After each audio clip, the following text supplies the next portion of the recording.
Hello folks, this is Fuzzfinger and welcome to my brand new Let's Play for Sonic Generations 3DS. So this is for the 3DS version, not the console or the PC version of the game. There are quite a few differences which we'll see as we go through. And apart from the first zone, which we're going to do now, the Green Hill Zone, every other level is completely different to the console counterpart. So that should be fun. The basic concept of the game though is pretty much the same as is in the other versions. That is, there's 2 acts per level.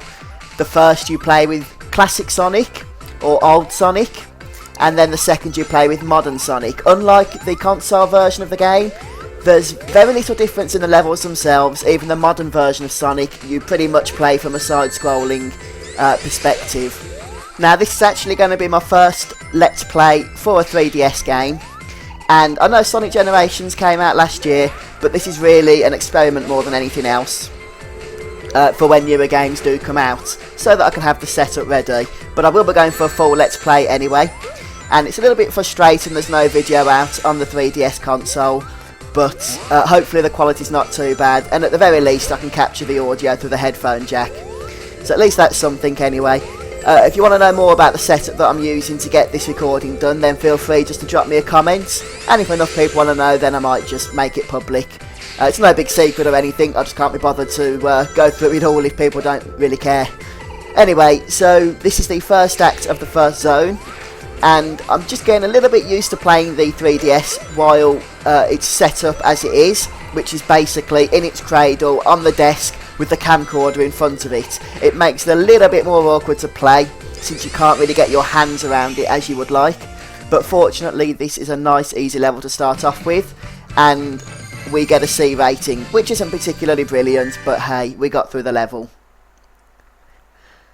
And by the way, I haven't bothered putting the bottom screen in the video since it would have just been a lot more editing, and it really doesn't show that much in Sonic Generations. It just shows you how far through the level you are. But apart from that, it's nothing really important.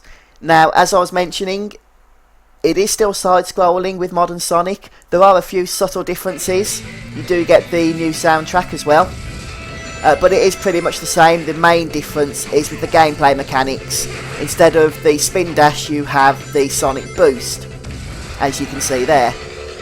So it does actually feel different. It does feel new compared to the previous act, but it certainly doesn't feel like a big change as it did in the console version of the game, which is a little disappointing, but hey, we get what we're given. So I've already played through the first few levels of this game, so I know what to expect, at least up to level 3 I think I've done, the classic levels, and it does actually get a little tricky in places. I never really had any problems with the PC version on Steam, but I have died a few times already playing this on the 3DS. But I don't actually play the handheld games that often, so maybe I'm just a little bit rusty. Hopefully with practice I'll get better.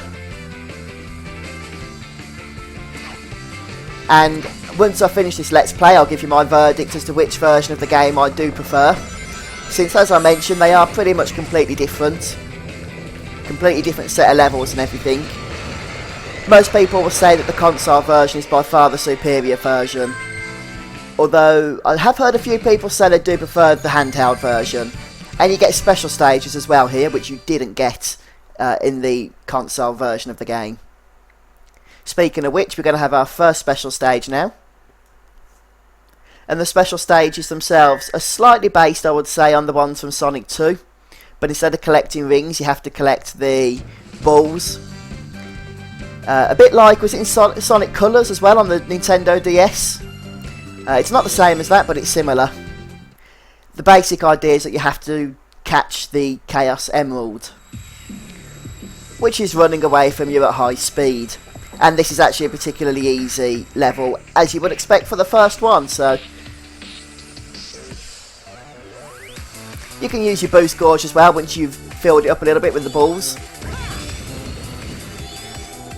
Basically, I think that's their only purpose, is to give you boost.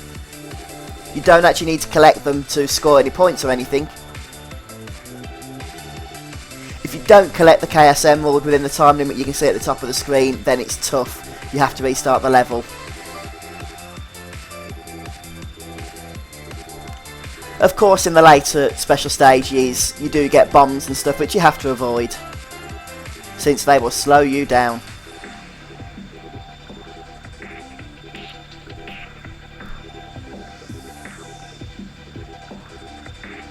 So yeah, this isn't particularly challenging.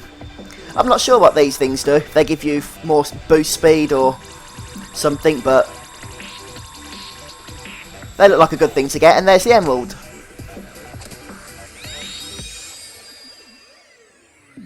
Hopefully we'll get a higher rating for this. There we go, rank S. Can't do much better than that. And that's it anyway for the episode. So we've completed all of Green Hill Zone. And I think next we have Casino Night, one of my favourite levels from Sonic 2. I look forward to doing that with you. Until next time, I've been Fuzzfinger. Thank you very much for joining me.